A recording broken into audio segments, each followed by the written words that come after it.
Assalamu alaikum. This is Humayet Asif. Welcome back to my YouTube channel.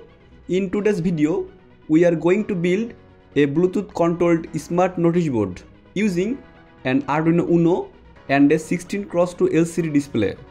This project is perfect for displaying messages remotely via a Bluetooth connection. Let's get started.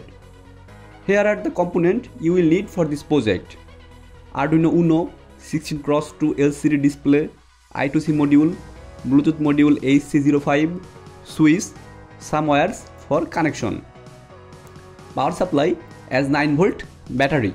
Finally, a smartphone with a Bluetooth terminal app. Next, let's take a look at the circuit diagram.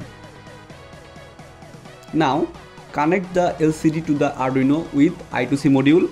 This is very simple connection. And connect the Bluetooth module HC05 with Arduino board.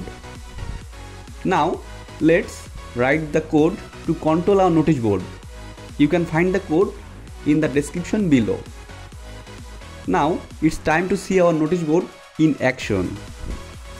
Open the Bluetooth terminal app on your smartphone, pair it with the Bluetooth module and send a message.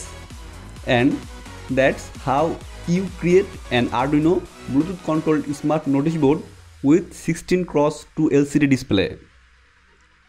This project is a great way to display messages remotely and can be used in various applications like displaying announcements or reminders.